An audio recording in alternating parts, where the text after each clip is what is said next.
तो कैसे हैं आप सब। उम्मीद है कि आप सब ठीक होंगे और आपकी तैयारी भी अच्छी चल रही होगी। तो आज की वीडियो में हम एसएससी सीपीओ में मॉक अटेम्प्टिंग स्ट्रेटजी को लेकर बात करेंगे कि हमें मॉक को कैसे अटेम्प्ट करना चाहिए ताकि हमारा एक अच्छा स्कोर आए। How we can target 160 plus in SSC CPO. इस वीडियो में हम टाइम मैनेजमेंट और कुछ टेक्निक्स जो हमें यूज़ करनी चाहिए इन अटेम्प्टिंग आर मॉक वो हम बात करेंगे। तो चलिए स्टार्ट करते हैं आज का video. This video is presented by me. I secured all India rank 5 in CPO 2022। तो चलिए स्टार्ट करते हैं आज का वीडियो। तो ये हमारा कुछ मैंने यहाँ पे पॉइंट्स लिखे हैं। इसमें आपको ये हमारा सीपीओ मॉक को लेके है। तो सबसे पहले हमें ये पता होना चाहिए कि हमें 120 मिनट में 200 क्वेश्चंस करने होते हैं। सो हमें कैसे अपने टाइम को मैनेज करना है वो हम यहाँ पे देखेंगे। तो सबसे पहले जो हमारी प्रायोरिटीज़ होनी चाहिए, हमें कौन सा सब्जेक्ट पहले करना है।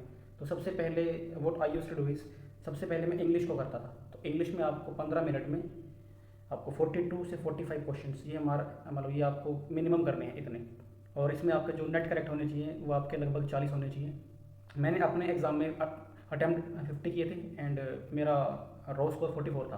तो ये जो मैंने यहाँ पे लिखा, ये मेरा खुद का जो परफॉर्मेंस था मेरा वहाँ पे सीपीओ में, वो मैंने यहाँ पे नोट डाउन किया है। तो इसके बाद आपको सेकंड जो आपका सब्जेक्ट रहेगा वो आपका जीएस रहेगा। जीएस में आपको 10 मिनट में अराउंड 40 क्वेश्चंस करने हैं और जिसमें से आपके 32 से 35 क्वेश्चंस ठीक होने चाहिए। तो जीएस में आपको एक्यूरेसी पे थोड़ा सा ध्यान देना है क्योंकि यहाँ पे हमारी गलत होने के चांसेस बहुत होते हैं और आपको 10 मिनट में करना है। क्योंकि हमारा जीएस में क्या होता है कि या तो हमें क्वेश्चन आता है या फिर नहीं आता है और थोड़ा बहुत हम एलिमिनेशन का यूज़ कर सकते हैं। तो आपको यहाँ पे टाइम कम लगता है जीएस में। तो इसके बाद जो आपका थर्ड सब्जेक्ट रहेगा that will be your reasoning.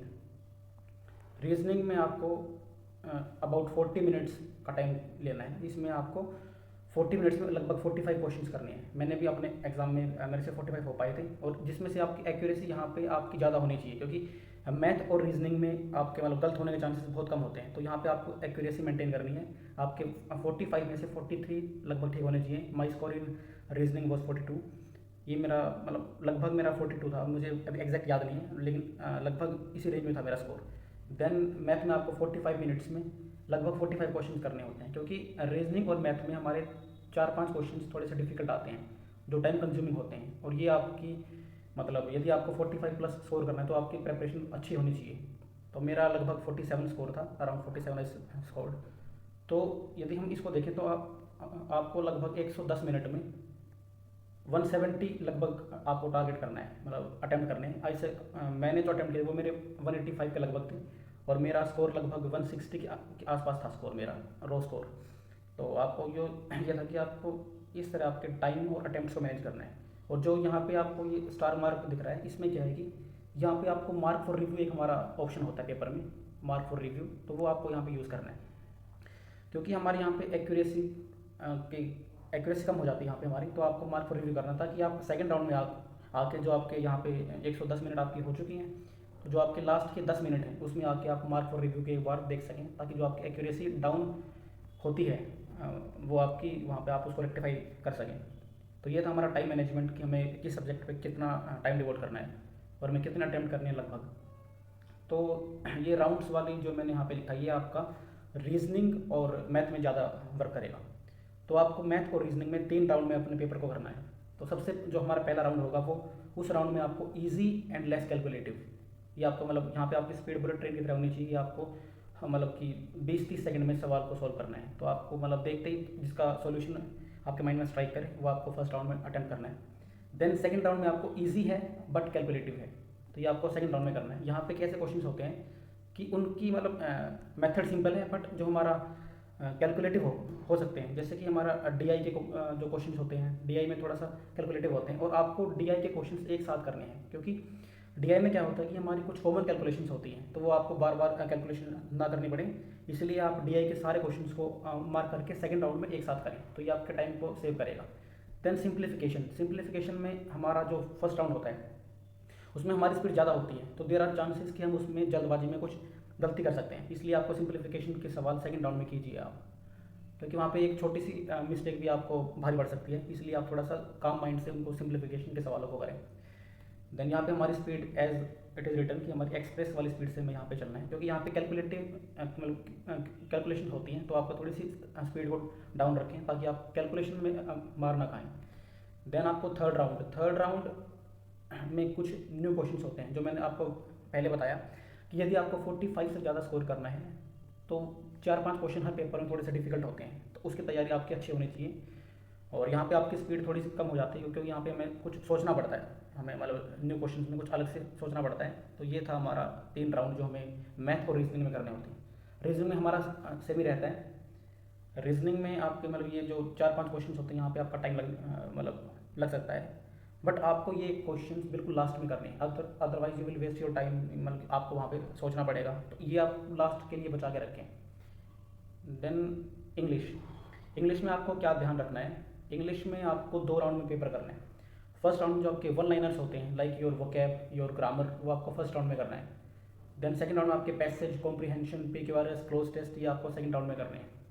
और यदि आपको यहाँ पे भी डिसीजन लेना है तो आप पैसेज को पहले करें, क्योंकि हमारे एक पैसेज पे 4-5 क्वेश्चन होते हैं, और PQRS में हमारा एक पूरे उस पर एक ही क्वेश्चन होगा। तो आप ट्राई करें कि आप पैसेज को पहले करें, क्योंकि PQRS थोड़े से टाइम टेकिंग होते हैं, वहाँ पे आपको लिंकेज ढूंढनी पड़ती हैं, तो आप वहाँ पर भी पैसेज को पहले प्रायोरिटी दें। देन मतलब पहले आप क्लोज को करें, क्लोज टेस्ट सिंपल होता है अपना, उसमें टाइम कम लगता है। Then your passage, and last में आप PQRS को करें। तो इसके बाद हमें स्किप जीएस में आपको क्या करना है कि जीएस में एक ये कि आप अवॉइड ब्लाइंड गैसेस, जहाँ पे आपको आइडिया बिल्कुल भी नहीं है वो अटेम्प्ट ना करें। You can try elimination technique, यदि आप एलिमिनेट कर पा रहे हैं then you can attempt that question, otherwise उसको मतलब ब्लाइंड गैस के लिए आप मतलब जीएस में ब्लाइंड गैसेस यूज़ ना करें।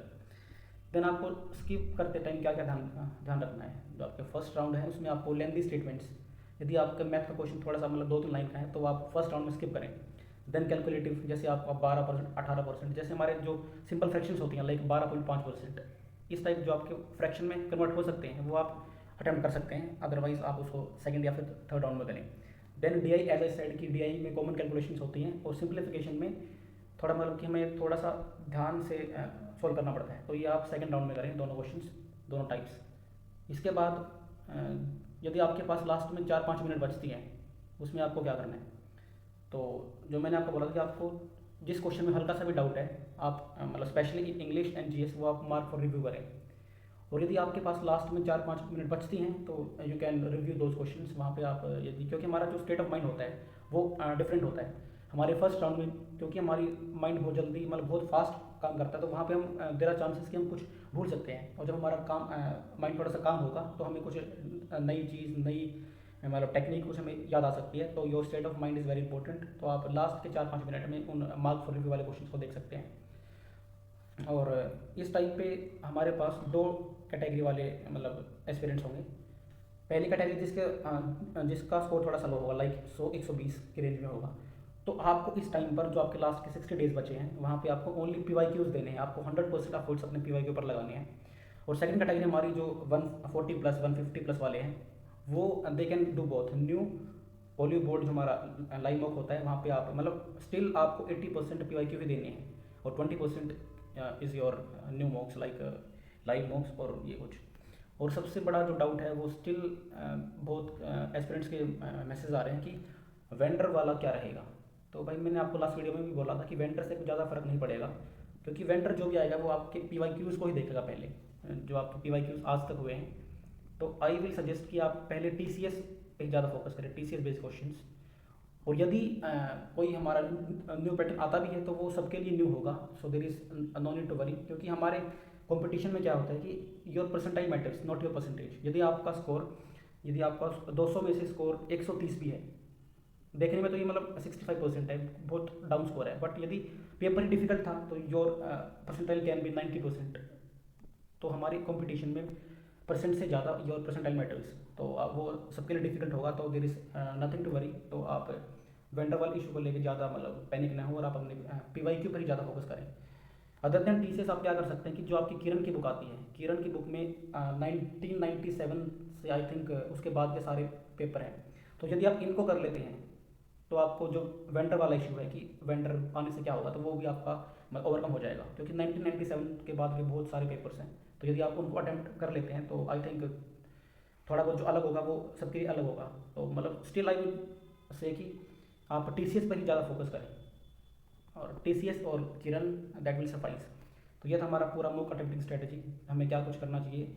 और जो भी न्यू एस्पिरेंट्स हैं उनके लिए मैं स्पेशली कहूँगा कि जो ये आपका रहता कि टॉपर का क्या स्कोर था, ये स्कोर था, तो आप इसको देख सकते कि ये मेरा अप्रोक्सीमेट अटेम्प्ट्स हैं और ये जो मेरा रो स्कोर रहा था पेपर में ये था मेरा। तो आप इसको देख सकते हैं कि आपको एक आइडिया लग जाता है कि मतलब टॉपर्स के क्या स्कोर होते हैं।